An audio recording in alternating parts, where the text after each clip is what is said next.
Welcome, one and all, to another episode of Ask a Ghost Hunter with me, your host, ghost hunter and author, Rick Hale. This is the show that takes the paranormal field that I like to call paranormal land very, very seriously. So, again, this week we have another real controversial subject. One that has been kind of going around for a long time, especially here in contemporary ghost hunting and paranormal investigation.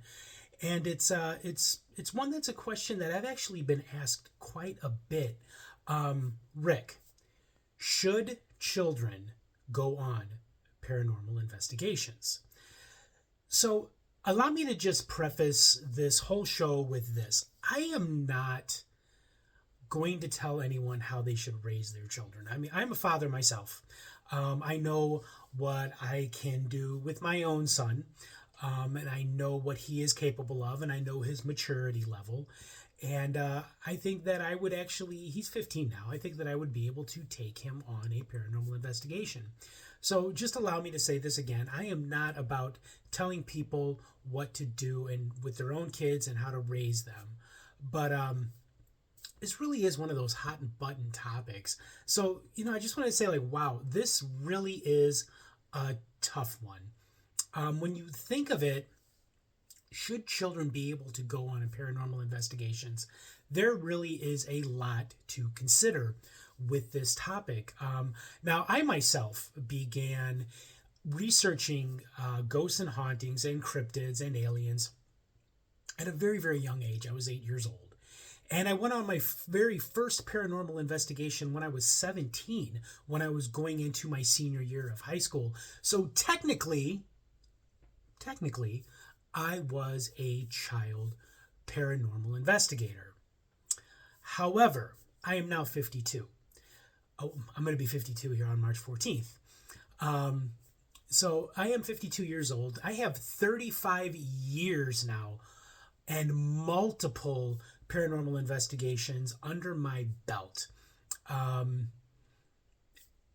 these things have really kind of made me rethink about children being on paranormal investigations and, when is an appropriate age. There are a lot of things to consider, and first one of those first things to consider is the maturity level of a child. I have heard of children as young as 8 years old being taken on paranormal investigations. That is really exceptionally, if not extraordinarily young for something like that, especially with their brains that are still developing. Especially, they're really not that mature. You have to think, it's like, what is their understanding of death? What is their understanding of life after death? And it is that maturity level or lack thereof that could be a determining factor on whether or not you should bring a child that young on a paranormal investigation. You could accidentally do more harm than good with a child that is that young and even that small. Another thing to consider is there is a possibility of danger when we are doing a paranormal investigation. Not only is there the danger of we don't really know what it is that we're dealing with. Are we dealing with the soul or the spirit or the ghost of a dead person that has passed on? Or could we be dealing with something that is sinister, even diabolical, something that definitely does not have your best interest at heart? A lot of times you may think that you're just dealing with some really sweet little old lady ghost, but you actually could be dealing with something that is far more malicious than you could possibly imagine. And that spirit could cause harm. So that is one of the things that you need to consider. Another thing to consider is that along with that, in the danger factor, there is also a danger of a child getting hurt while on an investigation. A lot of the places that people do go on investigations, they're dark. They may be old abandoned houses or old abandoned buildings, structures that aren't really that safe to be in.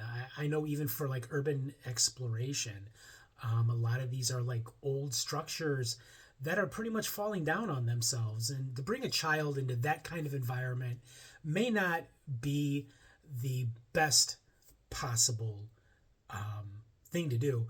Going back to the former, I recall a investigation that a friend of mine had conducted. This was many years ago. His child was 13 years old, and he was just going through a divorce, and he was finding new ways to try and reconnect with his son. And they both loved watching paranormal TV shows. So the dad, my friend, he got permission to go into a building that was very haunted in the Chicagoland area and to do an investigation. And he brought his 13-year-old son with. Now, everything was going great on the investigation. Actually, it was very quiet.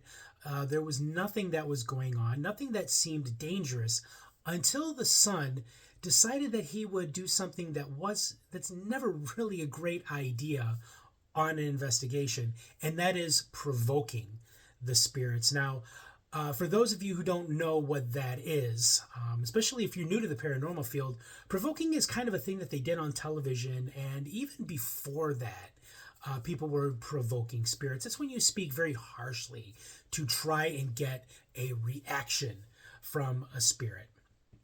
Well, this 13-year-old kid decided that he was going to do that.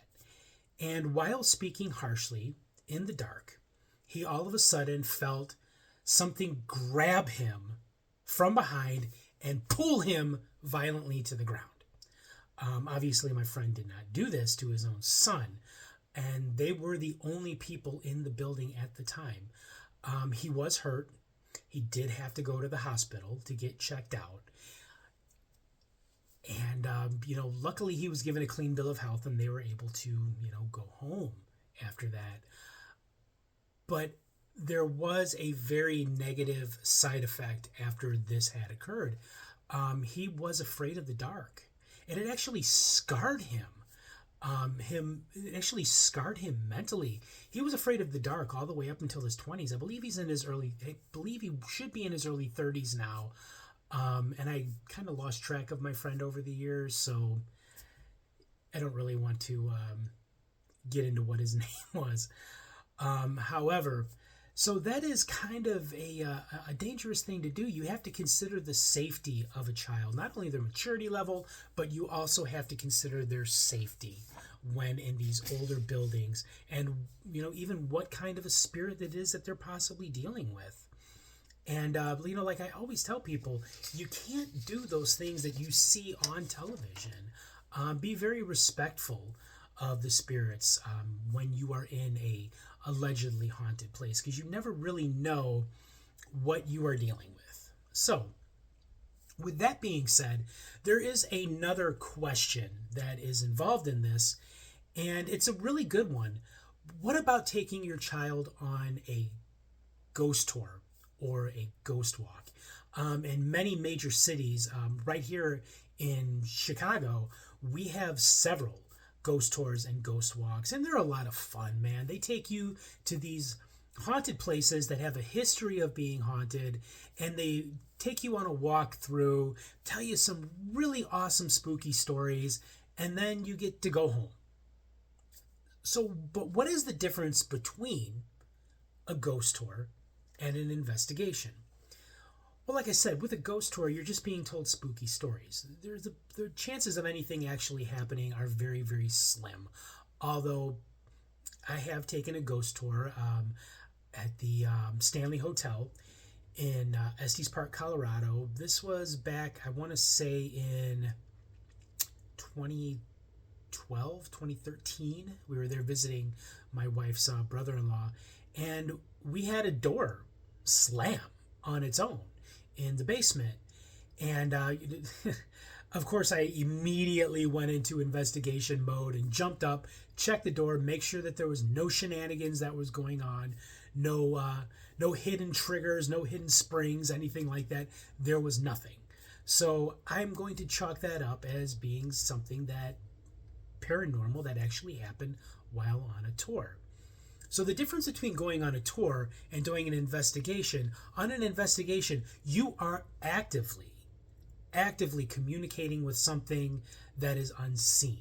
Something that actually may or may not even really be there. There could be a ghost there, there may not be a ghost there. You don't really know until you're able to look at the evidence. But in an actual investigation, you are actively communicating, you are actively participating in an investigation of a haunted place. So that really is the difference between a ghost tour and a actual investigation. And I've been on ghost tours where I have seen small children on them, and they loved it and had a great time. But there was no danger that was involved. There was no risk of them running into something that may not have their best interest at heart. So here's the thing. Like I said at the top of the show, I would never tell a parent how to raise their children. I can only say what I would do or not do with my own son, as I had already mentioned. Because let's face it, guys, kids these days, they are forced to grow up way too fast. And we don't want to put them in any kind of dangerous situation. We don't want to make them face something that they are not ready to face. And that could be death. That could be the afterlife. We need to just let them be kids and maybe not expose them to the unexplained. That may not be the best, that's not the best thing. But at the end of the day, the decision really is yours as the parent. Are you going to take them on an investigation, or, kind of introduce them to it just through a ghost walk or a ghost tour? Again, the decision is yours as the parent.